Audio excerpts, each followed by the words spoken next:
how to pick a retirement city in the Philippines, how to pick a retirement life. I need your help. We're about 6 months away from completing our project. Next door, Chrissy's sister and her fiance are coming along, and they're going to pass us. They'll be done before us. They have an architect and they have a budget, and they're pushing fast, and we're working out of cash flow. But I need your help. One of our biggest decisions is coming up. When this property is done in 6 months, we need to decide where to make our primary residence. Do we stay at our beautiful overlooking rental property in Uptown CDO? Even was Uptown CDO the right city? And I'll tell you a short story about a friend of mine who just got back from Dumaguete yesterday and what he had to say. So welcome to Fly Me to the Philippines. I'm Rob. I'm going on my 4th year. Chrissy and I met over 3 years ago. We've been married almost 2 years. We're building a house in the mountains. It started out to be a rest house and a little 300 square foot cabin for Chrissy's mom. Eventually, we had a little more cash flow. We put a little more money into it. We got a 1,500 square foot 2-bedroom, 2-bath, 2-kitchen with a really beautiful sunroom, about 400 square feet. And we love it up here, and we're up here 3 times a week. So in terms of asking for help, here's my situation. I pay all in about 72,000 pesos a month, 55,000 pesos a month in rent. In January, that'll go up to 57,500 plus 400 for garbage. My water bill is about 1,000 pesos. My electric bill runs about 9,000 pesos a month. And we have an internet bill for high-speed internet of about 3,000 pesos per month. It's about 73,000 pesos per month. It's about 1,100 US dollars every month. And our son CJ goes to private school just 2 miles away. And we have a yaya now. Chrissy's father, his wife is pregnant. They went back to the province, opened up a sari store. They're doing well. We have a much quieter life. Chrissy's brother, who we sent to college, moved out, got his own boarding room, and we just pay his tuition. Chrissy's half-sister decided to come back to the mountain and go to school here in the mountain, and we give her a little bit of financial support, like 50 bucks a month for books and uniforms and healthcare and food, but that's it. And we have this quiet existence now. Our grocery bill is really small. Our son leaves the house at 7 a.m. I usually drive him most mornings. The yaya leaves our house. She lives in 6 days a week. And you can get a yaya in the Philippines for about 200 US dollars a month, live in. She leaves our house at 2:30. She catches the jeepney 2 kilometers. She meets our son when he gets out of school at 3, walks him to the tutoring center, sits outside with a few other friends till 4. And then walks him to the soccer field where he practices from 4 to 6. It gets dark before 6. I prefer not to go pick them up in the dark, even though I'm 2 kilometers away. She catches a taxi for 100 pesos, and she's home at 6:15. So our son is only home Monday through Friday for an hour and 45 minutes before bedtime at night, and he's only awake for 90 minutes before school. And Wednesday's a half day, and other than that, there's an occasional soccer tournament on weekends. So what help do I need? Well, I have this house in the mountain. We've paid for it over 1.5 years, and we have another 6 months to go out of cash flow. We think that the master ensuite is going to be really, really nice, and even nicer than the premium rental I have in the suburbs. And we're wondering, should we make our primary residence here? And we could have a routine where we took CJ to school 7 a.m. Monday morning, and the yaya and him stayed in the city at our house in the suburbs. So we could just keep the house in the suburbs, and that's our default position. We love our landlord. We love the view. We love the house. It's just a lot of money. So option A is keep the house and let the yaya and CJ spend 2 or 3 nights a week alone without us, and we would be with our son 4 nights a week here in the mountain, or maybe 1 night a week, Tuesday night in the city. And we would spend the rest of our time up here in the cooler temperatures, mountain air, Starlink, cheap electricity, everything we need is here. And we would go into town for supplies at S&R, things like that. Or do we think about downgrading our suburban house? Do we think about getting a bungalow, a 2-bedroom, 2-bath bungalow maybe 30,000 pesos a month, 25,000 pesos a month? Or do we move into the subdivision adjacent to the private school and get a big house for 50,000 pesos a month where the yaya could walk and they could go back and forth to the soccer field on foot? So we are really struggling about where to live, and if you have ideas, go ahead and comment below. What do you think you would do if you had a 72,000 peso per month fixed cost, and the only reason you were keeping that cost was to facilitate your child's private school 2 kilometers away?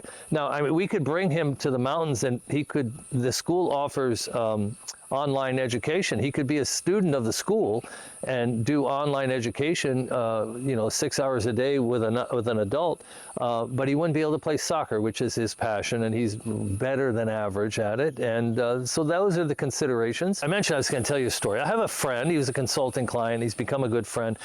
He bought my bongo truck, actually, and I know you're all saying, huh, but so far so good. He's had it for about a month. We took the money from the bongo truck and we bought all the windows, and we're going to pay for the electrical. It's about $4,000 worth of windows and electrical. So that went to that, while we have the storage room and the water tanks going on and the stairs being built and other construction going on. And he rented a 5-bedroom home for 35,000 pesos a month. He's very happy. His kid can walk to the school nearby, but he met some Filipinos that are entrenched in society, have some resources, and they took him to Dumaguete. And he's been to Davao and he's been to Baguio. He's been around a little bit, but it was his first time in Dumaguete. And he's from Florida, and he's used to the high humidity, and he's used to that beach life of the boardwalk and walking in the morning on the beach. And they took him to Dumaguete, and they showed him the promenade at night. Not during the day when it's blazing hot and there's not a soul there, but they took him there at night when it was lively and it was full of foreigners. And they took him to Darwin, and he stayed at a resort for maybe 3,000 pesos, $55 a night. He was over the moon when he came back and told me he's moving to Dumaguete, and when his kid gets out of school in the spring. And I thought, wow, that's so interesting. You know, I've been to Dumaguete several times. And oh, by the way, I wrote a book, the Dumaguete 2026 City Guide, which is like 100 pages. It's full of facts and information, everything you need to know if you're going to go to Dumaguete. You can get it for free, as well as my other free book, Western Man's Guide to Dating in Asia and the Philippines. After 1,000 consultations, there's a few nuggets of knowledge in there. That's free also in PDF version. I just wanted to share with you how this was the lifestyle for him. That Florida reincarnation, the beach, the humidity, the walk on the beach, the fishing, the seafood markets. He thought the roads were better. He thought the markets there were cleaner. He thought it was a little less chaotic. He liked everything about it. He loved Darwin, and he loved the properties and the houses you might be able to get similar to the resorts with views of the water. But he really he thought he would live in Dumaguete and spend his free time in Darwin at maybe a rest house near the beach. He likes the idea of being on the boardwalk in the evening, going for that stroll. Now, a lot of us think, hey, there's no beach next to the promenade, next to the boulevard. There's no beach. It's a boardwalk without a beach. But he loved it. So this brings up the subject, how do you really pick your retirement? How do you plan that first trip to the Philippines? Do you go to Davao? Do you go to Dumaguete? Do you go to Iloilo? Someone just wrote me this morning. They've decided on Iloilo, and they plan to fly right to Cebu City. And they ask, do I know a good hotel? Well, sure, the waterfront's a 5-star hotel right there by the airport. But Iloilo is like a smaller, cheaper version of BGC. Maybe you should fly to Manila, 15-minute taxi, stay in the condo I know above the Landers, which is like a Costco, and across the street from the mall, and 8 minutes from St. Luke's and High Street, and at least experience BGC on your way to making a decision whether Iloilo is right for you. And there's a number of decision points. When men book consultations with me, we go through these, we kind of do a troubleshooting exercise. What is important to you? Now, the majority of men meet Filipinas from a particular region. And when you meet a woman from northern Luzon, odds are you're going to settle in northern Luzon. But my friend who told me he was over the moon for Darwin and Dumaguete, his fiance's entire family is from CDO. She's got like 9 brothers and sisters, and he's been helping them out and sending one to school. And on Sundays, the whole multi-generation family comes over. He's enmeshed himself in that life. But she's agreed to move. They both love. So your Filipina will move with you normally to a city that you're fond of. The problem can be when you need to send her home to see family, it's not a 1 or 2 day trip by bus. She's going to stay for a week because it's going to take her a full day with a 5-hour delay at the airport to change planes. And by the time you spend a full day traveling, you're not going to turn around after the birthday party and come immediately back home. So if you do take your Filipina far away from home and she needs to fly and change planes, and the cheaper flights always have 6-hour layovers, she may want to go away for a week when she goes home, versus if she's just a 5-hour bus ride away, the family can jump in the bus and come see her. When she does go home, she's back after 1 night out of town or 2 nights out of town. But how do you pick a city? And I always tell people, well, healthcare is first on your list. And my peso plan is up for renewal at the end of September. I think it's like $1,350. It's the bare minimum.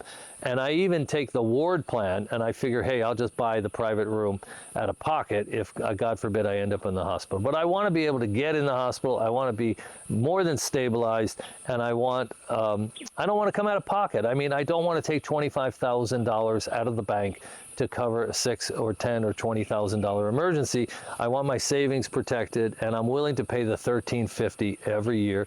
It's based on age, so some people it's going to be more, some people it's going to be less. Some people will take $60,000 worth of coverage with a private room. Some people will get the bare bones minimum like I did. And this year, my plan is to review my Medicare Part B and my supplemental, which is costing me a bloody fortune. It seems like every year when it's time to make a decision, money's not as tight that time of year, and I let it ride. So 5 years now, and I really don't use it, and it's extremely expensive. So number 1, healthcare. Number 2 is, are you Captain Ron and you love the beach, or are you like me, you fell in love with the mountains? I love, like right now, it's like 11 o'clock in the morning on a Sunday. It's about 75 degrees here with the breeze. You can see the trees moving around. I don't feel the humidity. I'm not even sure I'm going to buy an air conditioner for this house because I'm pretty sure just a ceiling fan will work. So I grew up in LA. I thought I was Captain Ron. All I ever wanted to do was get up with a cup of coffee and walk 2 miles on the beach with a Labrador every morning. I just want to be at the beach. I want to see the beach. I am a beach guy. I go on vacation to the beach. Here in the Philippines, the beach can be extremely hot and humid. There aren't that many gorgeous white beaches. There aren't that many opportunities to go for long strolls on sandy white beaches. You need water shoes normally. But there are some, Boracay, we've been there twice. The second time we told you we were blown away how beautiful and peaceful it was, and we'd love to be there half the year. So in a perfect world, I would spend a third of my time here in the mountain. I would spend a third of my time in the suburbs of CDO, shopping at S&R, being near great healthcare, being near my son's school. And I would spend a third of my time either on vacation or at a beach house. And there are beach houses an hour away. And at one time I tried to talk some of my buddies into going in on a beach house, and we could all have a fourth or a fifth, and a fourth or a fifth of a mountain house. But it's not practical to, get involved in business with your friends, actually. So I'm here in the mountains. Where do you want to be? You may think you want the beach, but if you arrive and you're 68 and you spend 2 years in the salt and the sun and the humidity, when you look at yourself in the mirror and when you turn 70, you might look 75, which is one of the reasons a lot of Filipinas age prematurely, and there aren't that many older Filipinas available on the dating sites who have not dated other foreigners, who have not been overseas, women who've even gone to the dentist. They can age very prematurely in this climate, and you might want to consider that. So that's a big decision. So some people think, hey, I want to live like a Western life in BGC, or I want a mini version of that in Iloilo, or I want to go to Dumaguete where all the expats are. And I want to talk about that. My first year, I was gaga to be around as many expats as I possibly could. I was in a foreign country, I had my Filipina, and we wanted to make friends with other couples, we wanted to socialize, we wanted to go to meetups, and we were really, really social. We were golfing, playing cards, going to meetups, going out to dinner, but it kind of wore off after a year, and we embedded ourselves more with the Filipino family, the multi-generational family, and we started to distance ourselves from some couples who were toxic. There were some relationships where the woman was a gold digger, the woman was unfaithful, the woman spoke poorly about her man often, or was a malcontent because he didn't spend enough or didn't have enough money, and it was toxic. And we were newly married, and I felt really a need to protect our relationship. Didn't want my wife to go away on weekend binges at resorts drinking with the other women.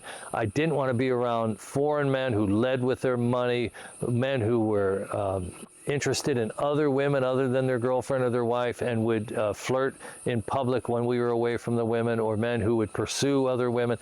It was a time for me that I was newly married, and I really, really needed to protect my marriage, and I didn't want to spend a lot of time with couples that were unsettled or toxic. And we slowly pulled back.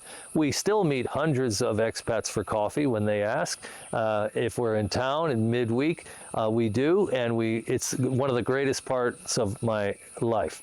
So having these additional expats in Dumaguete, for my friend who's been here 3-4 months, this is a huge plus for him. He's already met half a dozen expats. He sent me a picture, everybody holding up my book, Fly Me to the Philippines, that they had, when he met him, they said, hey, we know, we have Rob's book. And he says, Rob's a friend of mine.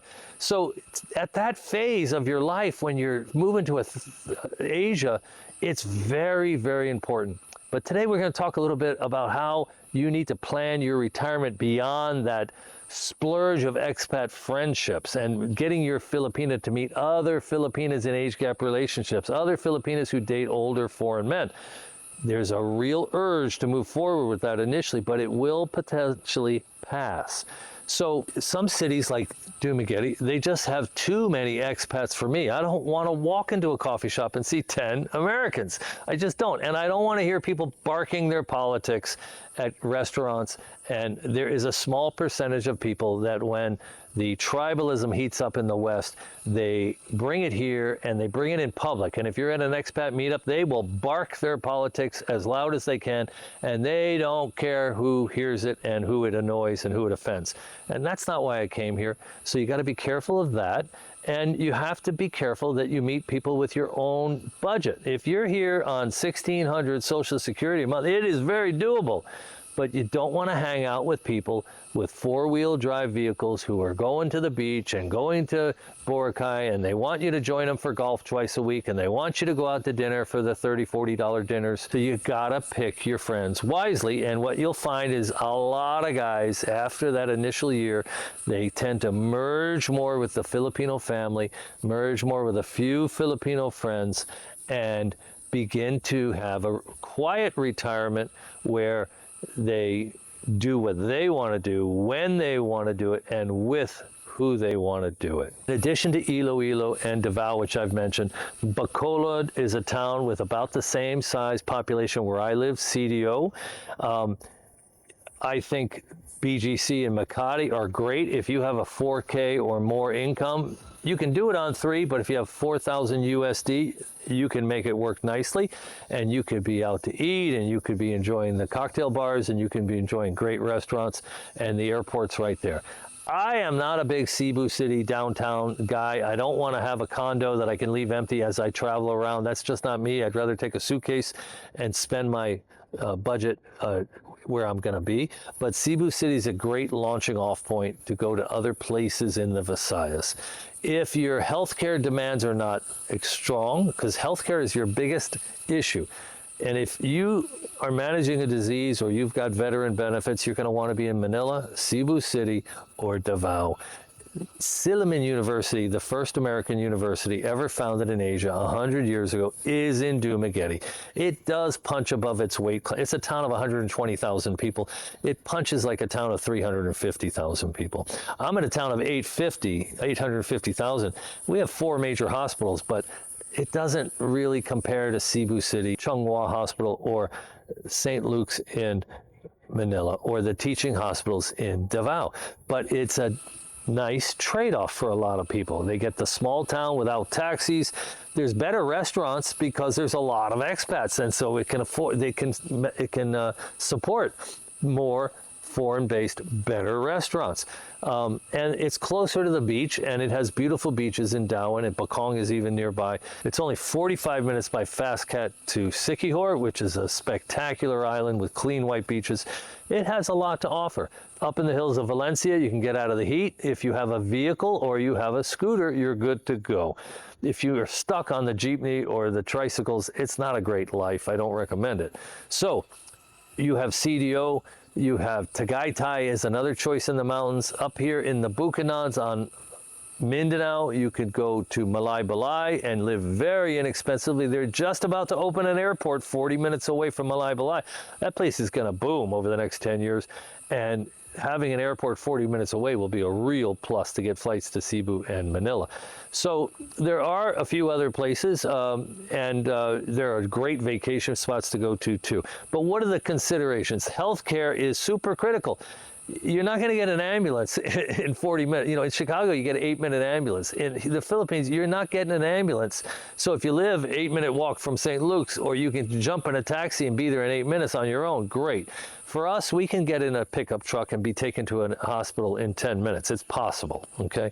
But for a lot of people, you'll pick places that are kind of remote, and if you fall out of a tree or off a ladder, or if you have a heart attack, or if you, that golden hour could put you at risk, and you have to make that decision before you decide where to retire. You need to decide if you're going to live an hour away from your Filipinous family. You need to decide if you're Captain Ron at the beach, or you are more of a city guy, or you want to be in the mountains just 40 minutes out of a city. You need to decide about the property restrictions, okay? You cannot own land. You can own a condo. There is an SRRV, a residency visa. I don't recommend doing it before you turn 50. I don't recommend it. I don't recommend doing it until you've lived here for 18 months. It's not a big deal to be a tourist for 18 months. It's very easy. So save your money. Don't rush into buying a condo. Don't get lured in by the good-looking 40-year-old woman at the mall in front of a model of a condo who's going to date you until you buy a condo. That's not a good thing. Don't pursue that. Those women, they're with you for a week. Maybe you buy, maybe you don't. Those relationships don't usually last with the realtors you meet at the mall. Don't do it. And condos, you know, that condo market will be subjected to the job losses that artificial intelligence will bring to the Philippines in the next year or two, so be careful. I mentioned the visa strategy, long-term versus tourist. When you get married, you can have what's called a balikbayan visa and get a courtesy 365-day stamp every time you enter the country with your wife. You can get a 13A marriage visa. It's all in, including traveling to Cebu, maybe $800. You don't have to give the $15,000 over immediately upon arrival. There aren't that many benefits. What about natural disasters? Don't overlook this. You know, in our book, Fly Me to the Philippines, which 20 weeks on the bestseller list, we outline the last 10 years of most significant typhoons, most significant floods, most significant earthquakes, most significant natural disasters that I haven't mentioned. And you need to think about whether you're going to put yourself and build a life in the path of a natural disaster. You know, we flew into Cebu City once, and the taxi driver told us after the last typhoon, they didn't have water on Mactan, on Lapu-Lapu, for 90 days. They were out in the street charging their cell phones on car batteries. So there is a pattern. Davao rarely gets typhoons, but there's been a lot of earthquake activity about 100 kilometers south and north, some significant earthquakes. There's one just yesterday in Indonesia, 7.7, about 300, 400 kilometers from Davao. But rarely ever do the typhoons go south. During the months of January and February, the typhoons dip a little bit further south, and that creates an opening for Surigao Island, Cebu City, the Visayas, even Dumaguete can get caught up in it, but it's pretty well protected. Rojas City, Palawan rarely is affected by typhoons, but they do have killer boxer jellyfish. So be wary of that. And you need to know. Now, here's the good news. You know, these forecasting services, they tell you a week ahead of time a typhoon's coming. And 5 days ahead of time, you're pretty darn sure you're in the bullseye. And you're a foreigner. You can go take a bus 8 hours, you could get an airplane, you can buy supplies, you can sit it out, but you can leave town. There's no reason for you to sit through a major Category 5 or Category 4 typhoon. So there is a way around it, but the earthquakes, the mudslides, if you're in Baguio, it gets more rain than Seattle, but it comes down in buckets, not over 4 days, and you can have mudslides, power outages, brownouts. Dumageti's famous for a one Sunday a month brownout. Bacolod is famous for brownouts a little bit. You can get solar power, you can get Starlink. There's a lot of ways to make it work. Nowadays, internet quality and reliability is not that big a deal. We have Starlink. It's not too cheap because the subscriptions for our area are sold out. So we pay 4,100 pesos a month. It used to be 3,800, and it's not bad. The speeds are good. It's not as good as the high speed we get for 3,000 pesos a month in town. And the LTE is very good. Not here in the mountain. We don't get LTE on this property. But some of the old phones, some of the workmen, if they stand in just the right corner on the 3G phones, they can make a phone call. But here, the Starlink is all we need. It can go out for 10 or 15 minutes when there's really heavy cloud cover, heavy rain, so you lose it for 15 minutes. Otherwise, it's more than adequate. You can Netflix, work. And if you're in the city, it's not that important. You can buy $10 worth of load and get 30 gigs for the weekend, upload videos, send giant projects back to the West. The internet is nothing to really be too concerned about when it comes to retirement. Cost of living and hidden overhead. This is kind of important. You know, everything costs about 40% more in Manila and Makati and BGC. And Cebu City is 10 to 15% more. Iloilo, I think, is 10% more than CDO. Dumaguete, CDO, and Davao, which is a big city, the prices are really low. So there is a lot of hidden overhead. And one of the things I wanted to talk to you about is travel. You know, Chrissy and I did 5 countries, and I went back to the US in March. Let me tell you, that was an expensive trip. And we have future travel planned to Malaysia. We're gonna go for 15 days, and I've budgeted $3,000 for the two of us. And we don't go to fancy restaurants at night. We don't drink alcohol. We stay at somewhat moderately priced Airbnbs and a decent hotel. But you have to have a budget for these travel. That's international travel. Just traveling around the Philippines, you need $1,000 US for like 8 to 10 days of travel in the Philippines. Yeah, you could take the bus. Yeah, you could stay in a $35 night hotel. Yeah, you could make your own meals. I guess you could do it for $400. But if you have a vehicle and you're buying gas and you're traveling 400 miles and you're staying $50 a night Airbnb, you're going to go on excursions, you're going to have some nice meals out, maybe you like a cocktail. You should plan on $100 US per day for you and your girl to travel in the Philippines with excursions and meals and gas and car tolls and ferry tolls. So keep those hidden costs in mind. Your proximity to an airport. I mentioned Malaybalay up in the middle of nowhere, Bukidnon. They're building an airport. It's already built. It hasn't been opened yet. It's very close to being open. We're in CDO. That's the one downside of CDO. It takes me an hour and 15 minutes to get to the airport. It's halfway between our city and another large city, Iligan, with 400,000 people. And the airport used to be 2 miles from where I live, but they moved it many years ago.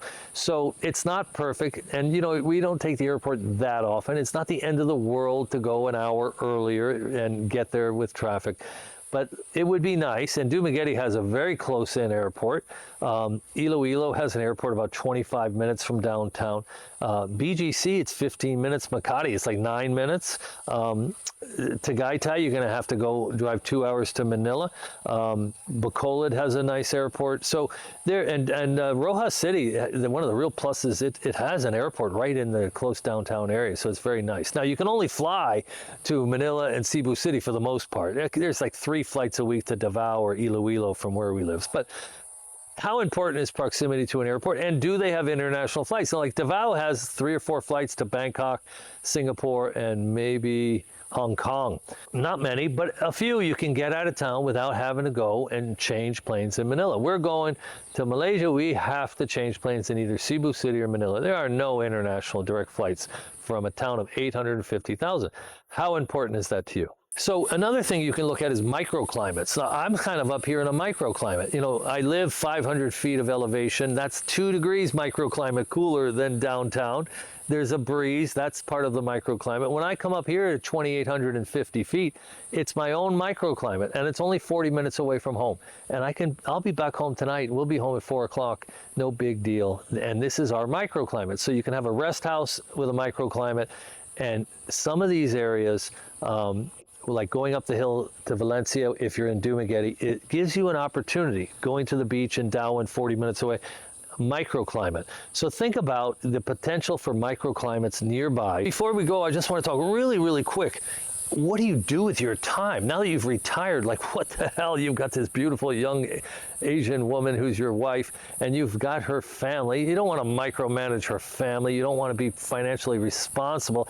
It would be nice if they could babysit and do some mechanical and labor instead of hiring a stranger. But what do you do? Well, the first year you're here, you just throw yourself in like you're in a fraternity, and you go and you have dinner and you meet the other expats and you get to know everybody, and your girl meets other Filipinas, and that establishes you, but it may not be satisfying over the long term, and it may not be within your budget. And now you can't stay home and watch the paint dry. You just can't do it. You gotta have a way to stay physically fit. You have to have a hobby. You have to have, maybe because it's an age gap relationship, you need a passion project. You know, staying home watching Netflix is not quite enough of a passion project. You really need to give this some thought. A lot of people give this no thought whatsoever. And before you know it, you're going to find yourself out of shape and napping from 2 to 4 every afternoon. And you'll be like one of those people who's eating his dinner at 4:45 in the afternoon, and bedtime comes at 7:30. So be careful that you haven't planned. And the best time for you to start thinking about it is now. Our book, Fly Me to the Philippines, is available on Amazon in paperback and hardcover. And our newest book, For a While, Sir, How to Make Surviving in the Philippines a Success, sort of like the talk we just had today. That is available in Kindle edition, and now, just this week, paperback. And if you've ever been to the Philippines, you've heard the expression, for a while, sir. Most of us foreigners, our eyes will roll to the back of our head. So we take a tongue-in-cheek survival guide. Chrissy offers a separate service. You can take her 41-question relationship assessment tool and get a score on the quality of your relationship based on Chrissy having done hundreds and hundreds of background reviews on social media. And she offers her full open source intelligence, no breaking in, nothing to be ashamed of. Only a man who has no fear would move forward and get on a plane and come to the Philippines without using Chrissy's open source social media intelligence service. Till next time, if you need help on retirement, help on Philippines culture, you'll find it in one of my books, or call us for a free 10-minute consultation and say hello.